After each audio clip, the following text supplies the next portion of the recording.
My name is Barbara Almstutz, and I'm a member of the board of the Southwest Harbor Public Library. It's my pleasure tonight to introduce three women from the League of Women Voters of Maine. Anna Keller is Executive Director of the State League. Anna, you want to stand up? Al Cleveland is the Advocacy Director for the State League. And our speaker tonight is Kimberly Hamlin. She serves as the National Board Member with the League of Women Voters in Washington. Thank you for joining us tonight for an engaging talk with Kimberly, who serves with the League of Women Voters for a program that has been sponsored by the Down East League of Women Voters, which is the local chapter. The League of Women Voters is a nonpartisan political organization that encourages the informed and active participation of citizens in government, works to increase the understanding of major public policy issues, and influences public policy through education and advocacy. The League does not endorse or oppose any political party or candidate for elective office. Kimberly's talk tonight, What Suffragists Can Teach Us About the 2024 Election, will discuss many of the important issues that impact our elections today, including voting rights, democratic norms, and the influence of the suffrage movement on contemporary politics. We are thrilled to host Kimberly Hamlin and the Down East League of Women Voters at the library. Looking forward to the future at the Southwest Harbor Public Library, please join us now on Tuesday, on September 17th, with Martha Todd Dudman, who will read and discuss her new book, a Maine-based thriller, Sunrise and the Real World. For our online audience, Kate Pickup will help facilitate questions at the end of the talk. Please use the chat feature. One other event that I was remiss in mentioning is if any grandparents or young moms here who have young children, we're having a touch a truck event out in the back. So please invite all your young ones who know, who would enjoy that event. That's this Saturday from 10 to 11. Thank you for joining us tonight. We hope you enjoy the program.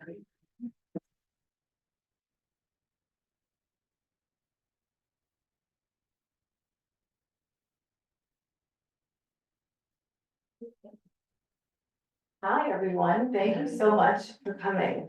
When I arrived here about an hour ago, I thought, this is the most beautiful day in the most beautiful town. No one will come. Anyone come to my talk tonight on this gorgeous day? But you came because you are League of Women Voters people, and League of Women Voters people are the very best people. So thank you. I'm really excited to meet you all. I want to share a few words about how and why I came to be here. I wrote my most recent book, which much of this talk will be based on that research, and it came out March 17th, 2020, the day the world shut down. So I had packed my suitcase with my Rent the Runway outfits for my dream come true book tour all across America. And instead, this is what my dream come true book tour looks like, signing books in empty bookstores and then doing like 100 Zooms over the next 2 years. And I would often end my 100 Zooms by talking about voting rights today and saying something to the effect of, if you want to have your faith in democracy restored, spend some time with the League of Women Voters.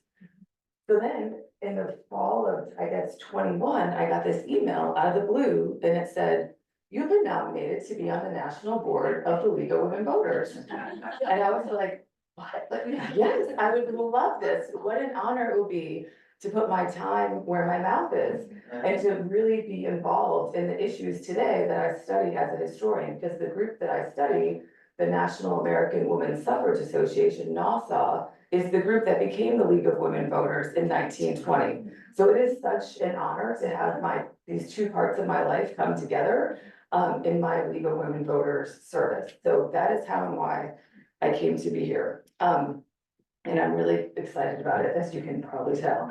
So I will try to keep my remarks short. I have 4 main points about what can the suffragists teach us about the 2024 election. And first, I want to say As obviously all the league people know, we are nonpartisan.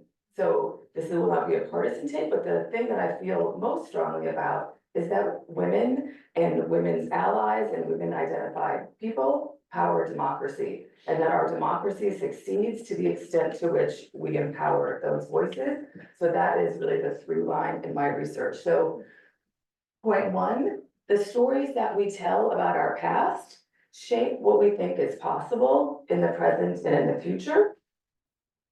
Point two, rights are not a zero-sum game. We see time and time again, and this is a theme in my women's history courses. I'm a professor, I'm the chair of the history department at Miami University in Oxford, Ohio.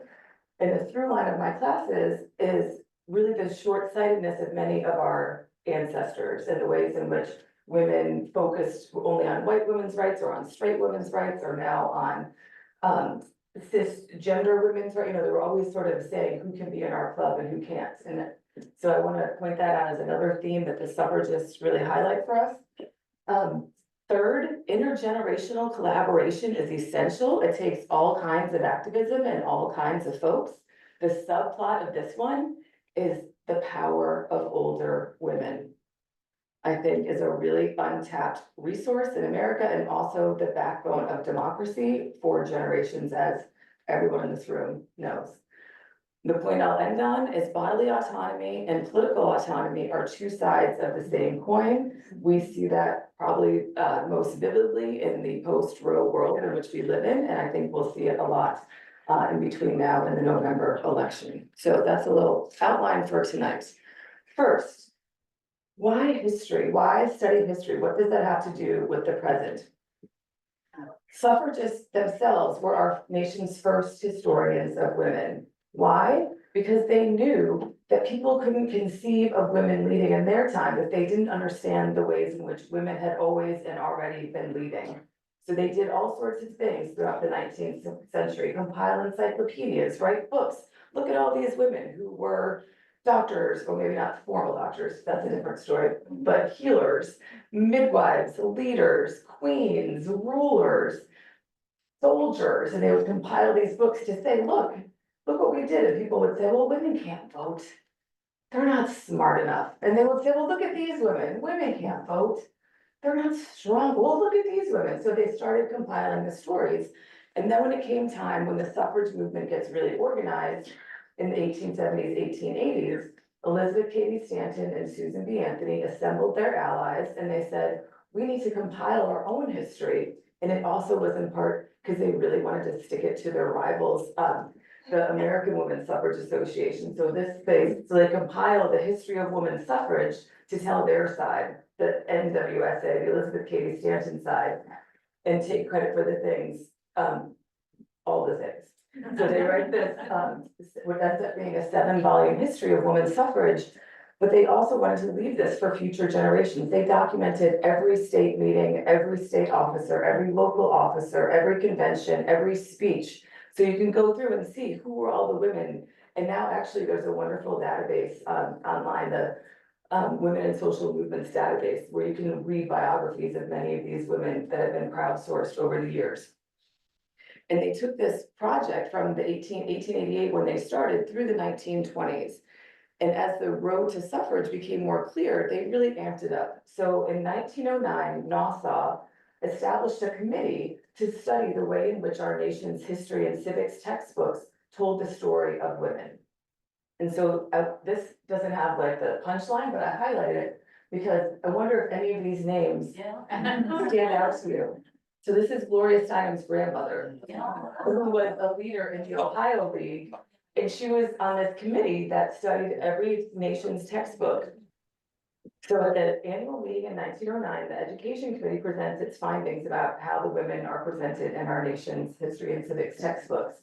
And summing up, Ms. Steinem expressed the belief that there was a general lack of recognition of women's influence in history. And the final summation was, the impression conveyed by our textbooks is that the world has been made by men and for men, and the ideals they are putting forth are colored by masculine thought. Our textbooks on civics do not show the slightest appreciation of the significance of the women's movement. And I'm sorry to tell you, but it has not changed all that much today. And probably many of you are teachers and librarians and recent students, and you already know this, but in 2017, the National Women's History Museum did a similar study where they surveyed all the state standards, all the history textbooks, and came up with many charts and graphs about how our women presented. And the results are really sobering. Women are still a sidebar. There's only 12 women's names that appear in more than 10 state standards. Very minimal women of color, not a single Asian American woman.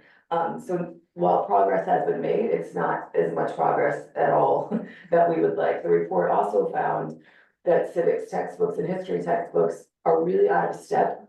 Oh, there's more seats if you would like, there's two. That are really out of step with current scholarship. I see this all the time in my college classrooms.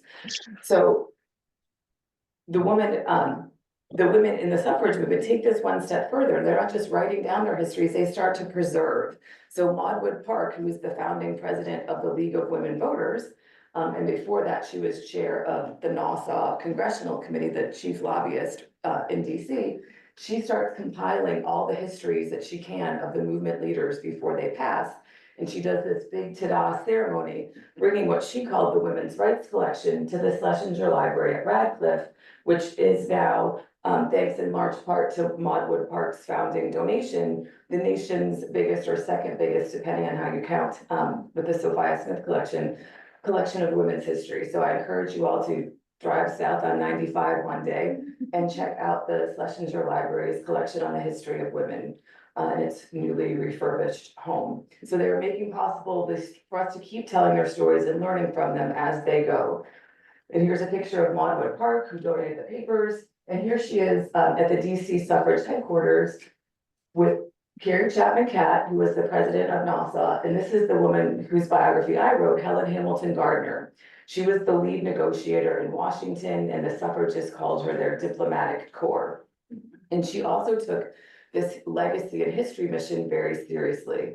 I'm going to refer to this picture a lot because many of our 3 out of 4 of our main points refer back to this picture. This is the signing ceremony of the 19th Amendment after it passed both houses of Congress before it went to the states for ratification. This is Helen Hamilton Gardner, or HHG as I call her, and some of the Nassau ladies. Why is HHG here at the right hand of the Speaker of the House? Because she planned the whole ceremony. It was the first signing ceremony ever. And now we think this is a sort of typical thing you do. You get extra pens, you hand them out. Well, this is the first one ever because she was a media genius ahead of her time. And I'll say more about specifically why she wanted to do this later. But for this point, she's also trying to preserve the legacy, preserve the story. And she's so smart that she went so far as to buy a fancy gold pen and have it engraved. And the very next day, she writes to the chief officer of the Smithsonian, and she says, oh, hi, I've got the fancy gold pen that was used to sign this historic document. I'm also in charge of all these artifacts that we have at Suffrage House, which is what they call the DC headquarters, like Susan B. Anthony's red shawl, the desk where Elizabeth Cady Stanton wrote the amendment. I'd like to give them to the Smithsonian. And she goes on about how it's America's museum. We need to tell the story of America's women, really change our narrative to include this heroic victory for women. And the Smithsonian's like, okay, fine. So they put together a museum. Don't get too excited. This is the exhibit. And they called it an important epic in history. And they placed it, you know, you walk up the stairs and then the stairs take a turn and there's a little part, what is that called? A landing? Yeah. It's on the landing between stair flights. This was not the grand rewriting of the historical narrative that HHG and her suffragists had in mind. In fact, this remained our nation's only real telling the suffrage story until people started gearing up for the 2020 suffrage centennial. So for almost 100 years, this is it. And I love this picture. This is the picture of HHG, Helen Hamilton Gardner, the woman whose biography I wrote. She loved to ride her horse throughout DC.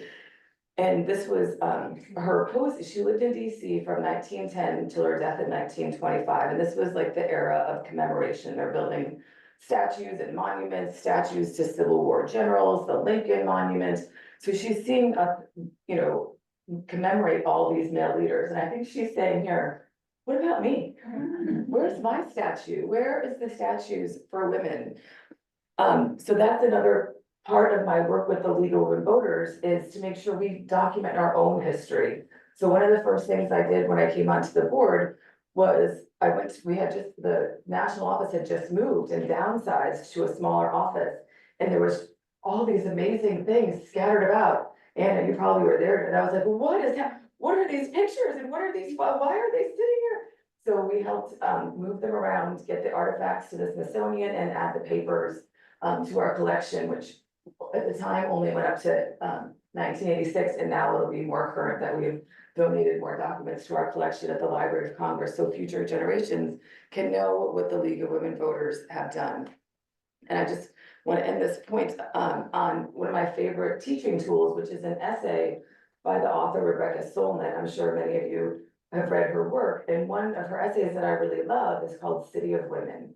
And in this essay, she imagines what it would be like to walk around a town, a city, and see women's names and see women's faces, see our names on streets, on buildings, on libraries, and what that would make possible for us to imagine, and what that would make our world like. And so she went so far as to hire a cartographer to recreate the New York City subway map with every stop listed for a woman who lived nearby. And she invites us to imagine, okay, what if we say things like every day, like, okay, well, I'm gonna get on at Audre Lorde, and I'll meet you at Lauren Bacall.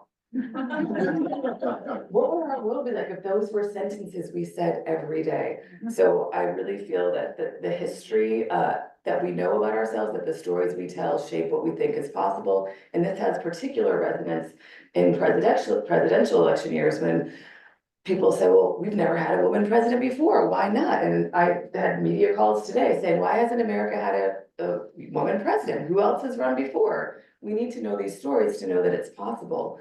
So I think it's really important for the ways in which women power democracy.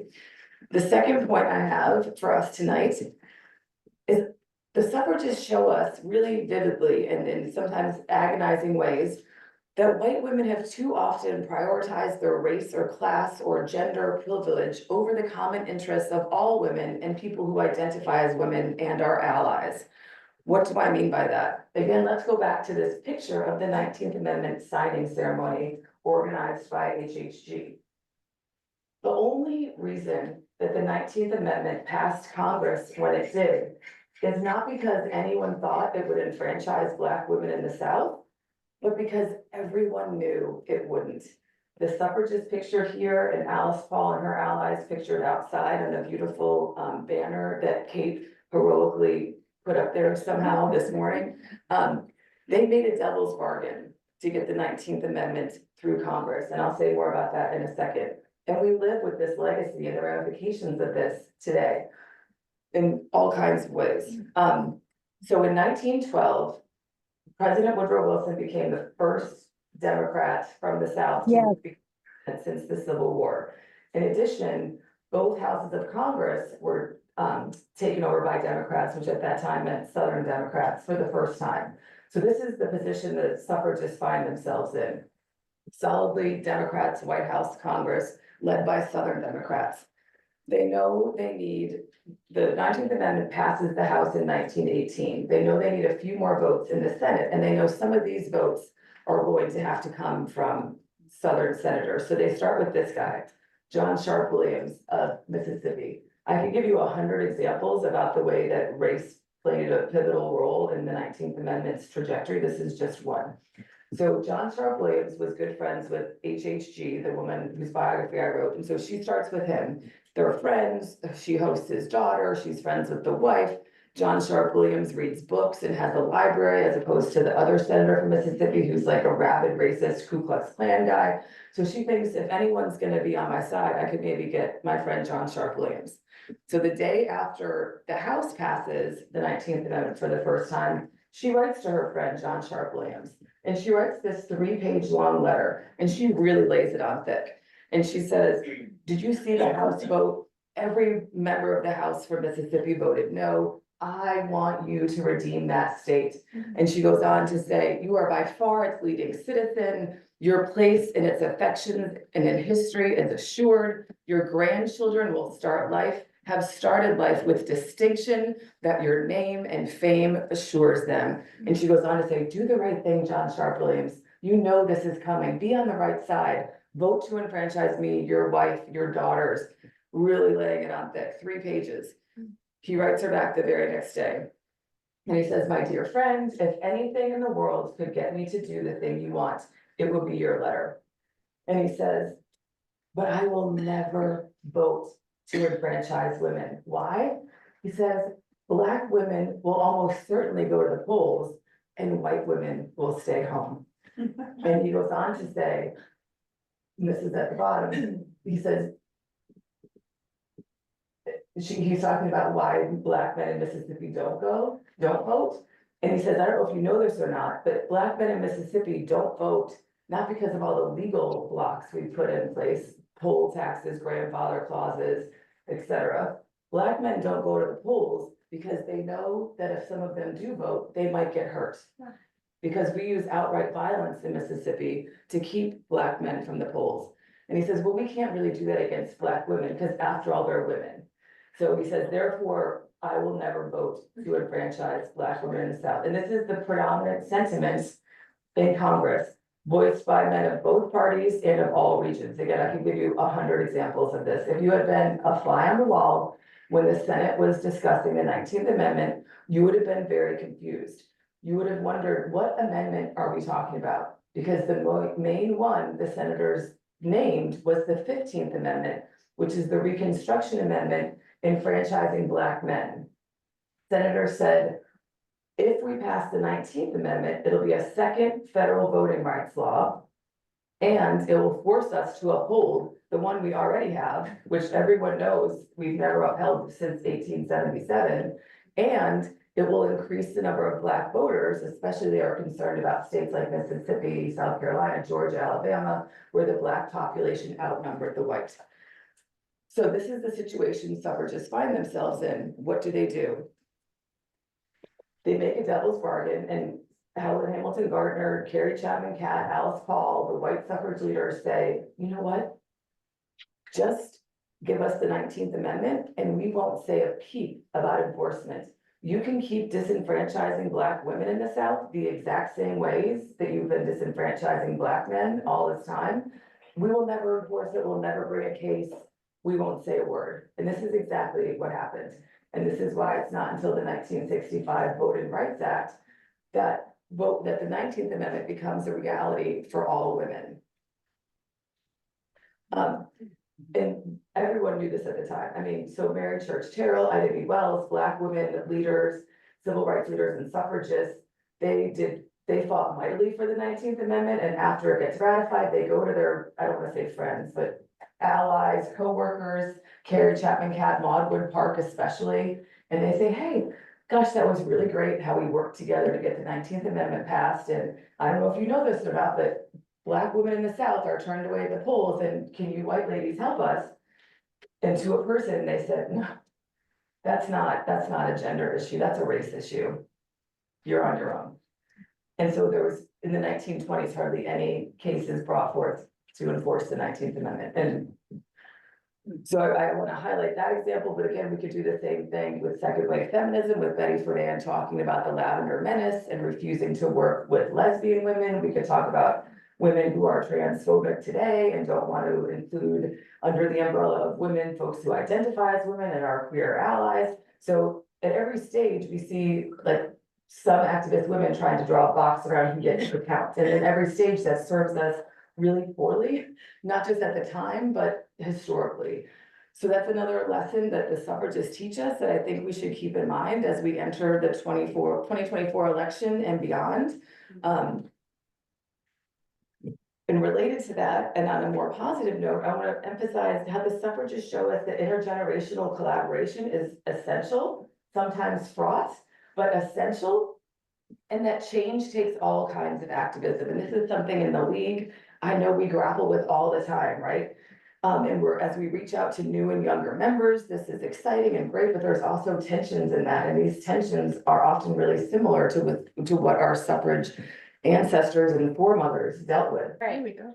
Okay, so we're on intergenerational collaboration. Theme three. There we go. Okay. But wait, oh, there, okay. Yes. It's linked up, okay. So in 1912, Alice Paul, who just finished her PhD at Vassar, or no, sorry, she went to Vassar, went to London to finish her PhD. She comes back to DC and she's been working with the suffragists in London. She has seen protests. She has watched a suffragette die by throwing herself in front of the King's horse. She comes back to DC, fired up and ready to go. She goes to the 1912 Nassau meeting. Folks are talking about petitions and letters. And she's like, are you guys kidding me? It is not, there's no more time for petitions and letters. We need to take it to the streets. So she proposes to Carrie Chapman Catt.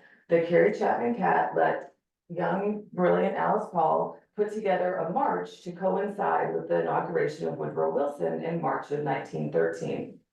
Carrie Chapman Catt is at first like, oh God, but she realizes the brilliance of Alice Paul, and so she tries to work together, and so she says, fine. So Alice Paul, the first person she goes to talk to is Helen Hamilton Gardner, because Helen Hamilton Gardner is a DC insider at this point, and they work together night and day in this sad makeshift basement office with like one window in DC. This is them together. So first they start off night and day allies doing this amazing thing together. They put together what was until 2017 the largest women's march in US history, and in large part thanks to Helen Hamilton Gardner's press genius. It was the first time also that the suffrage movement got positive national publicity across the nation. So it really helps turn the tide of how people imagine the suffrage movement. But through this process, Helen Hamilton Gardner and Alice Paul become enemies. Enemies, enemies, enemies, in large part because of generational differences. Alice Paul wants to protest. You can see the picture, also the beautiful hanging that Kate put up outside is Alice Paul and her silent sentinels that she organized through the National Women's Party after she and Helen Hamilton Gardner parted ways, and she started her own group over this question of to protest or not to protest. Alice Paul wants to protest. She wants to picket in the streets, and this drives Helen Hamilton Gardner crazy. Why? Because Helen Hamilton Gardner has been working so hard behind the scenes to go through the proper channels and make these relationships, and she does so well. So when she first gets wind that Alice Paul, her frenemy, is protesting, she writes a letter to President Wilson's chief of staff, a guy named Joseph Tumulty. She writes personal, dear Mr. Tumulty. And she says, I've just come back to DC from California, and I've heard that Alice Paul is protesting. And she says, oh my gosh, I'm so sorry. Please know that Alice Paul and these young upstarts are not the real suffragists. We at Nassau are the real suffragists. And to really clarify for him, she includes a 3-page memo that just like delineates these are Nassau and this is the National Women's Party.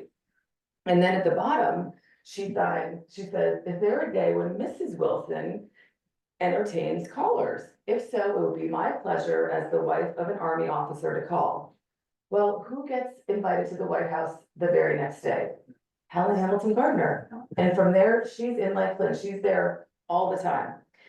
And she uses this Alice Paul wedge to get in because she's basically saying, I know you guys hate Alice Paul and you have to deal with some suffragist, so you might as well deal with me. So people will say, well, who won the 19th Amendment? The protesters or the not protesters? And that's, they both did, right? You wouldn't have had one without the other. If Alice Paul hadn't been out there protesting, Woodrow Wilson would not have wanted to meet with the others. So it's a both and situation.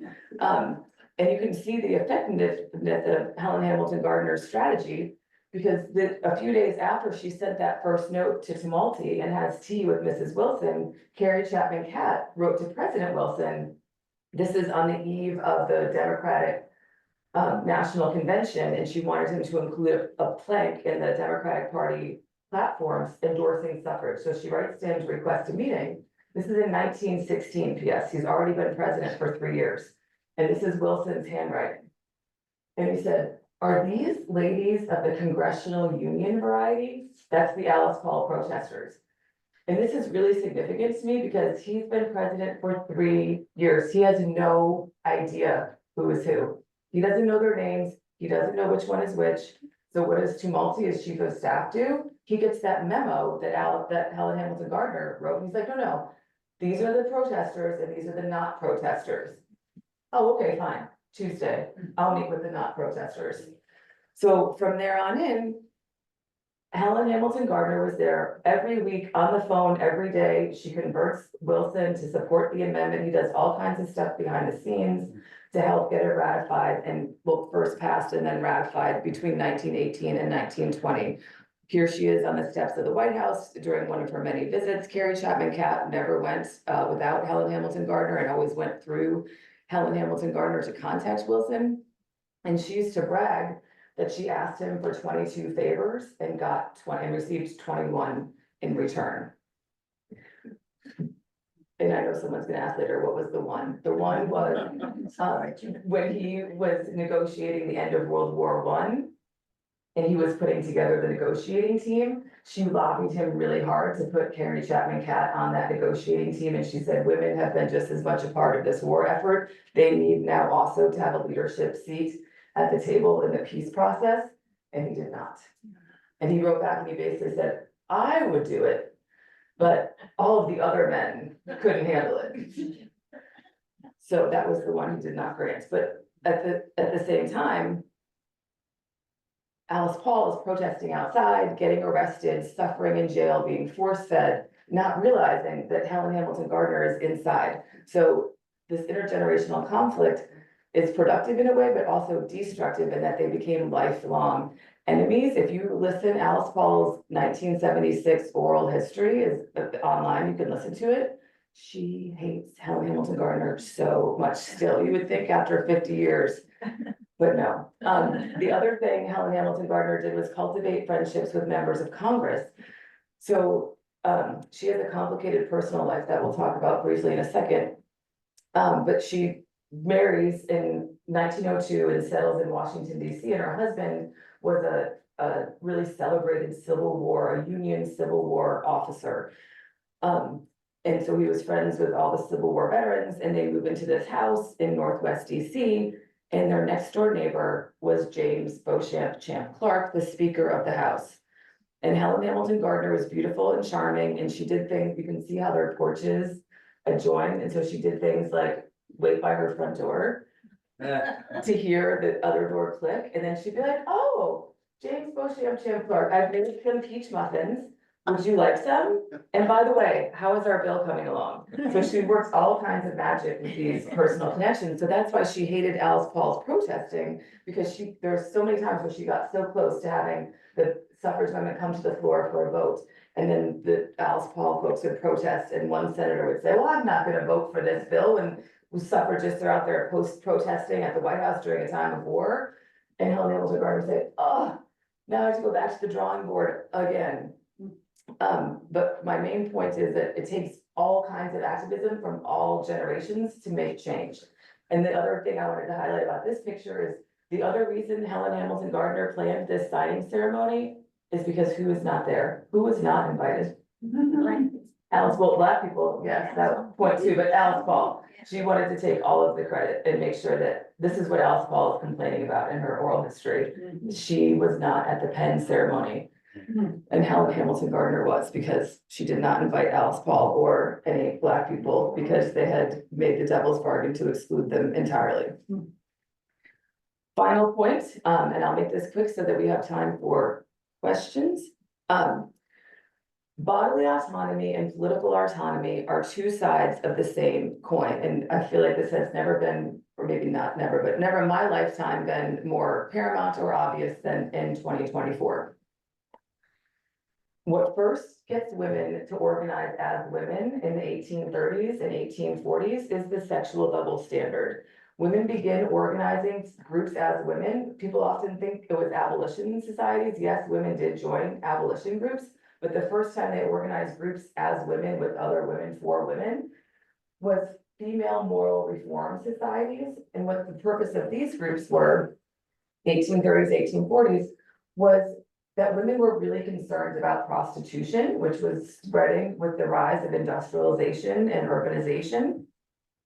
And in particular, the sexual double standard that accompanied it. Boys will be boys, husbands will be husbands, women must endure. And so they organized these female moral reform societies in the hopes of stamping out prostitution and having a way to talk about what their husbands were doing. And I could say a lot more about this, but so that's the first thing that gets women to organize. And even when we get to suffrage in the 1870s, 1880s, 1890s, women couldn't speak openly about sex or sexual assault or sexually transmitted disease. But when you look at the record, they do so in very, very specific, poignant, and coded ways.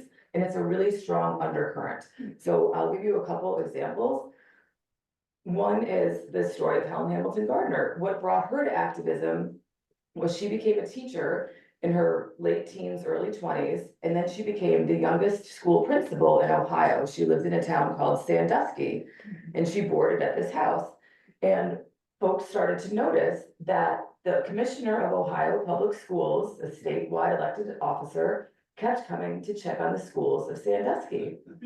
Why? It's not the state capital, it's not the biggest city in Ohio. Why is this guy constantly in our town?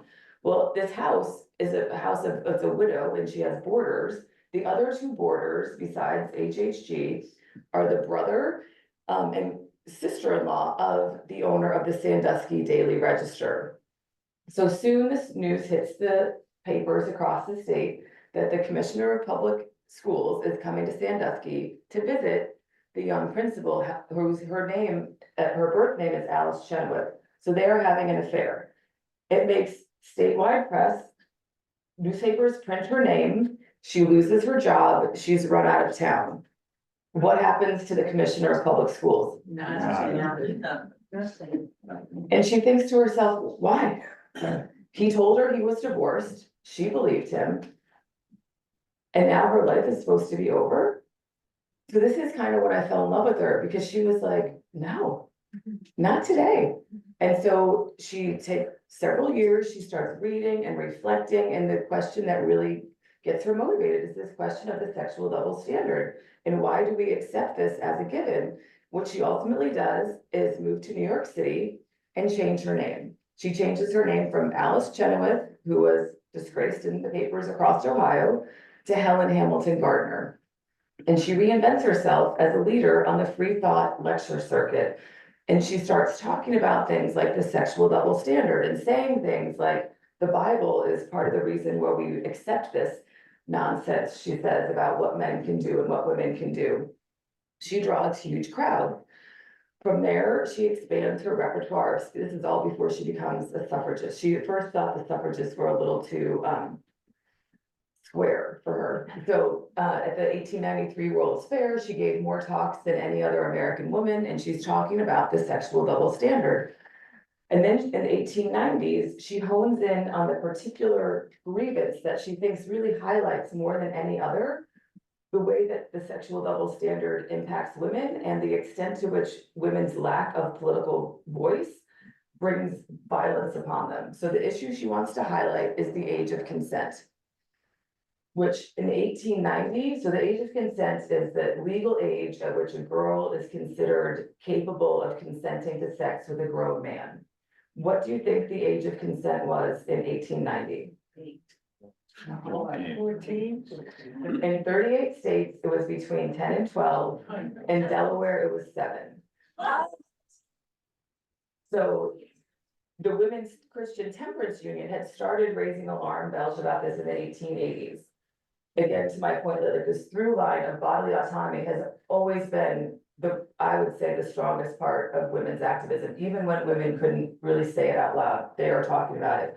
So Helen Hamilton Gardner joins forces with the Women's Christian Temperance Union, even though she's neither Christian nor temperate, but she wants to bring her sort of star power to this movement. So she starts writing novels where she tries to dramatize the situation, and she starts being referred to as the Harriet Beecher Stowe of fallen women. She wants to reframe how we talk about women who have sex before or outside of marriage, women's legal limited choices. So she joins and helps lead this national movement to raise the age of consent. The women's goal was to raise it all the way to 18, which mostly they did not succeed. But the only states where they did succeed in raising it all the way to 18, this is in the 1890s, was the 3 states in which women had at least partial suffrage: Wyoming, Colorado, and Kansas. So now alarm bells start going off and women start realizing, oh, this is what happens when we have the vote. So this age of consent movement of the 1890s is ultimately what converts. So this is Frances Willard. She's the president of the Women's Christian Temperance Union, which was 1,000,000 times bigger than suffrage. There was over 200,000 Women's Christian Temperance Union ladies and less than 5,000 suffragists. But their involvement in the age of consent is what convinces these temperance ladies who previously had thought the vote is a bridge too far. They believed the lie that their husbands voted for them, their sons voted for them, their fathers voted for them. And so when they first brought this age of consent business to state legislatures, they thought, oh, I bet these guys probably just don't know. And we'll just go say, hey, did you know that in our state, the age of consent is 12? And then they'll bring it to their attention and they'll change it. And when the opposite happened, when they were ridiculed, ignored, mocked, slammed doors in their face, that's when they realized, oh, we need to vote ourselves. And this issue really came to light in Colorado, which enfranchised women in 1894 and also elected 3 women to the Colorado state legislature, including Carrie Clyde Holly, who has the distinction of being the first ever who has the distinction of proposing the first ever bill proposed by a woman state legislator. And what was her bill? To raise the age of sexual consent. And she wanted to raise it for boys and girls to 18. It got watered down in committee, and that's not exactly what happened, but she did manage to pass the age of consent for 18 for girls. And so she was heralded and praised in that 5-volume history of women's suffrage in all the suffrage newspapers. And she became a real beacon for women to see what happens not only when women vote, but when women run for office. So it was a real game changer, and I think it highlights the way in which in 2024 and for the past 200 years, bodily autonomy and political autonomy have been and always are 2 sides of the same coin. So I will end it there and take whatever questions, comments, objections you all have.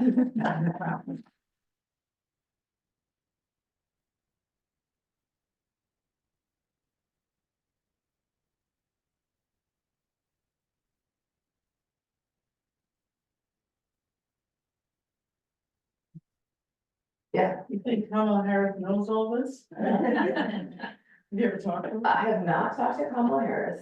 I don't know if she knows all of it. I mean, another thing I thought of talking about tonight was the women who had run for president before. I think she probably knows about them. But I don't know if she has thought about these other intertwined histories. But I think she exemplified a lot of them, and that's kind of how I picked these themes, right? If you think about her rallies and events, right? She's talking about intersectionality and bringing all sorts of folks together, and I think her music selections also are trying to appeal, to intergenerational supporters and different types of activism. And I think also, like, I was really struck by her comments in the debate earlier this week about choice and women's bodily autonomy. And I thought, oh, that is she really, I thought, that one, well, I would love to meet Kamala Harris. But I also love to talk about all the women who have run for president before. And can I tell one, this is this depressing thing, I was about to say my favorite, but it's not in a positive way, but the first woman who ran for president was Victoria Woodhull. and I got it right. It's Victoria Woodhull, who was one of like my 19th century free thinking, free lover people. So Victoria Woodhull, free lover, meaning she did not agree with conventional marriage, in part because when she was 15, her parents married her off to an alcoholic twice her age. So you can imagine not thinking marriage was super awesome if that's your experience.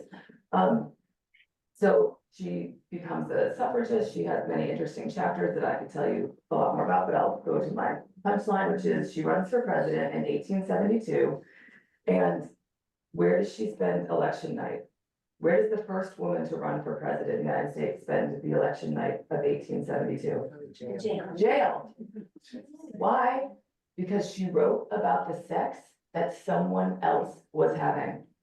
When she started her campaign, she of course got tons of vitriol. The cartoons against her are awful, and people called her, they depicted her as Satan because she critiqued marriage. And because she talked openly about her second husband, which meant her first husband was still alive, and so she had now had sex with more than one man, which was, and they were both alive at the same time. And so she was, pilloried for this, but at the same time, she knew that Henry Ward Beecher, who was the most beloved minister, he's Harriet Beecher Stowe's brother, and he has the largest congregation, he's known as the most popular man in America. Well, everyone in her circle knew he was having an affair with his best friend's wife and parishioner, Elizabeth Tilton. So she owned a newspaper, and she wrote in her newspaper, like, are you kidding me? I did all this, but meanwhile, everyone knows Henry Ward Beecher is having an affair with his parishioner. So she got arrested for violating the Comstock laws by writing about the sex someone else was having and spent election night in jail. Comstock. Question. Whoever would like to do it, please use it. What is a Comstock? Oh my gosh, I'm so glad you got that. So if Kate will let me, I'll email you a link. I just co-edited a special issue of a journal that came out first as a blog, so it's you don't just subscribe or anything, it's accessible, about the Comstock laws. So the Comstock laws are passed in 1873, and they're known as the anti-obscenity laws, but they're the laws that all the early birth control people get arrested for violating. So Anthony Comstock is a YMCA guy in New York City who's very concerned about vice. He's concerned about what all the young men are doing, the magazines they're looking at, the naughty pictures they see, the houses of ill repute, but he's really upset about birth control and abortion providers. So he writes this expansive law that I have my students read out loud because it's basically like, it's illegal to look at, touch, think about looking at, touching, seeing, selling, mailing, receiving, thinking about selling, mailing, or receiving anything that Anthony Comstock might consider obscene. So this is how so many early birth, like Margaret Sanger, for example, and many others, a lot of the early abortionists, not a lot, two. Let's explain, I've heard two of the early abortionists, Madame Marcel and Ida Craddock, killed themselves after they get arrested for violating the Comstock laws. And now that Roe v. Wade has been overturned, many states still have the Comstock laws on the books. And so many states are saying, well, we need to be prosecuting, these laws are still in our states, and we need to be prosecuting people for violating the Comstock laws of sending birth control through the mail, or Plan B through the mail, or abortion pills through the mail, or information about Plan B work, through the mail. So that's one of the many things at stake in the 2024 elections, is the possible revival / reinstatement of the Comstock laws. So the bodily autonomy movement certainly seems to parallel exactly what we're going through today. But in those days, I was under the impression that abortion was something that was simply left to women, to midwives to do themselves, and that men didn't interfere in that arena. For much of American history, yes. So the first court case to talk about abortion comes from colonial Connecticut, and the crime at hand that what brings it to the court is that the mother died because it was an illegal abortion. So no one says a peep about the baby or the rights of the fetus or anything. The only thing that brought it to the court is the woman. So it was not remotely illegal. It was considered, exactly as you said, a woman's business until quickening, when you feel the baby move. And so it wasn't until the late 19th century when obstetricians and gynecologists, who are medically trained men, are seeking to take over from midwives, that they begin criminalizing abortion state by state. And that starts happening in the 1870s, 1880s. And Comstock is not the same group of people, but their goals overlap. But you are right, and before that it was known and understood. And if you look through 19th century women's magazines, you'll see all sorts of ads for abortive fashions. You'll see all sorts of devices, and at first, sometimes, I'll look at them with my students, and at first you have to think twice, like, some of them will say, here's a pill that's, if you have a blocked period, take this pill, and at first you're like, wait, what's a block? Oh. My period is blocked, I should take this pill. So they're subtly camouflaged, but still, you just order it through the mail.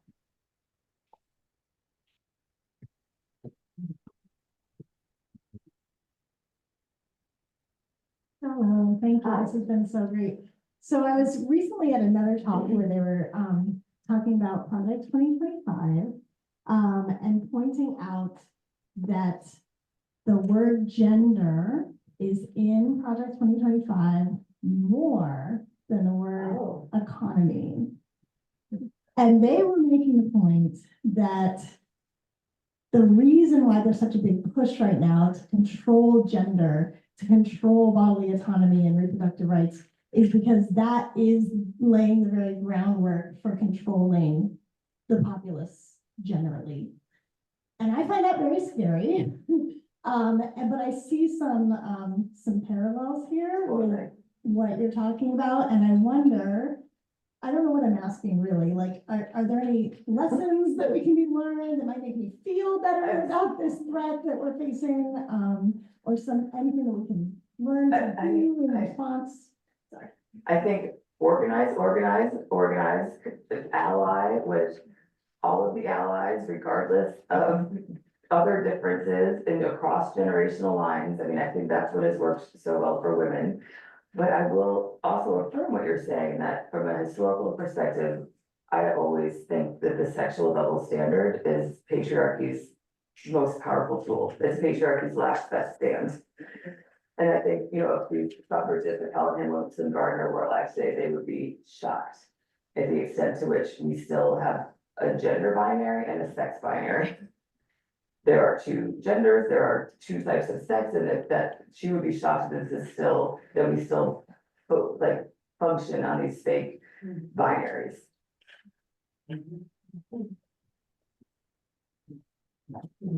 So that's hopeful, but I mean, I will say, the thing I think is hopeful is that in every state, including Ohio where I live, that has voted on reproductive rights. Listening to a lecture. Has voted yes. So that gives me so much hope. My students give me so much hope. My daughter, I mean, I don't know if you spend time with teenagers, but they are not having it. They are not having it. So that gives me hope. The Swifties. Even though they're very abused. This season, yeah, after their brat summers, their demure falls. I just want to clarify something that I found a little surprising.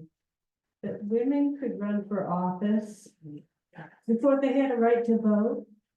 So in some cases, so like Victoria Woodhull and the women in Colorado. Yeah. I thought, wait a minute, how would she be? It was because women got to vote that same year. And it varied state by state, and so in Colorado franchised women in 1894 or in 1893, so they could vote in 1894, and so 3 women ran and won that year.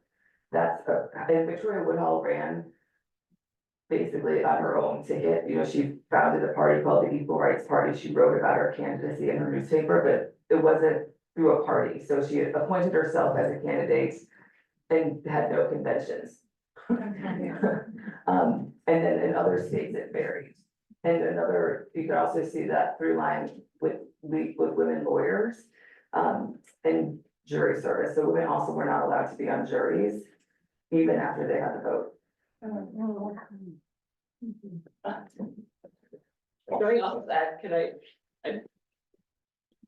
Because we talk so much in our work in the state about what we can do at the state and local level to try to impact what can seem impossible national problems, I'm curious about those early states and whether how was that useful to see the example, like So in terms useful. of, showing what's possible. So useful, and so for all the reasons you said, did everyone hear Anna? How useful were those early states where women voted and women held office? I mean, those were the poster children. Like every convention, every meeting talked about what, not only that these states had enfranchised women, but what legislation had they passed since women were enfranchised or since those few women held office. exactly. And then as more and more states passed, it increased the momentum for the federal amendments. So that's another thing we could debate if we wanted to stay here all night, like state by state or federal.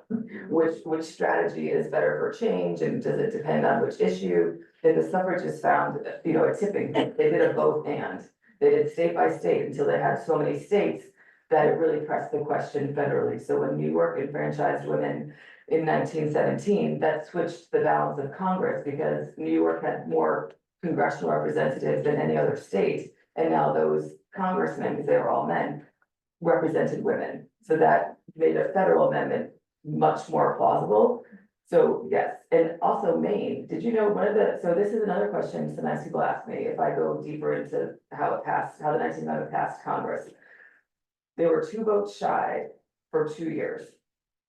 Carrie Chapman Catt finally says, if the men of the Senate can't change their minds, the men of the Senate have to change.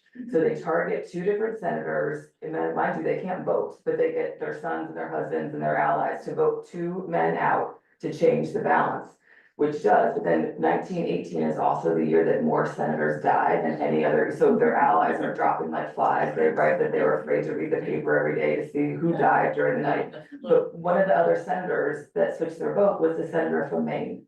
And now you're gonna ask me what his name was, and I'm not gonna be able to remember, but I will remember. But he changed his vote, and it was because Maine had given women presidential suffrage, meaning they could vote only for the president, the year before. And so he felt like, well, okay, now the women of my state are kind of enfranchised, I might as well vote. So he was really the only senator who changed his vote. Maine. The way that should be.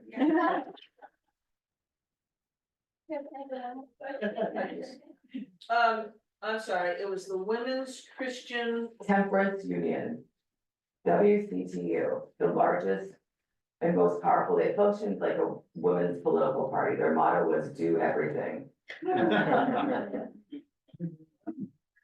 What do you think Maine should do now as a state? Oh, I feel like I want to phone a friend. Anna, do you want to take this one?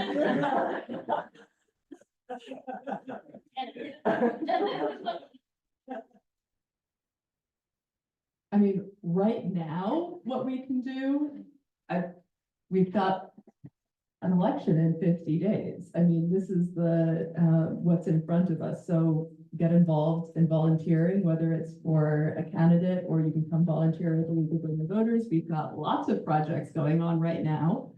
And then we're looking already into the next legislative session. We can expand ranked choice voting. We can expand clean elections. We can pass a state level voting rights act. There's a lot of really exciting work that's coming in front of us. We can ensure that Wabanaki people have equal sovereignty. There's so many things that we're working on. So we're very excited about the future. Also, national public vote. well, yes, and we passed the national popular vote last year. And so we're now, and I feel like this is my cue to toss it right back to Kimberly to talk about the league's next 100-year moonshot goal, but we're working toward abolishing the electoral college and thinking about what are the lessons we can learn from this. And that combination of state by state work, federal level work, there's got to be all of those different strategies, all of the different tactics. Sometimes we're going to fight with each other about how best to do it, and that's okay, which is one of the most inspiring lessons that I take out of all of this, is that sometimes the people that you can't stand and you think they're destroying your movement might actually be the people who you're going to look back on, or maybe you won't, but the historians will look back on and think, oh, it couldn't possibly have been done without both of them. So I take a lot of credit in that when I'm very frustrated with someone that I think should be my ally and they're not. All right, well, thank you all so much for coming. I know that it's run over a little bit. I wanted to introduce Barbara Amstutz. I don't know if she said that she is a board member of the library, so she introduced everyone. And I'm Kate Pickup. Thank you for being here. And I wanted to do a Yeah, do it. Oh, yeah. Thank you. and for your patience. So this is a program that's happening a week from today. They moved it so she could come to this event today. So this event is the Hancock Women's Club event, the Hancock Women's Club community event, We Demand the Suffrage Road Trip, a talk by Ann Gass chronicling the 1915 road trip from California to DC to gather signatures to demand the right for vote for women. September 19th, 6:30, and that is at the Hancock Community Center next Thursday.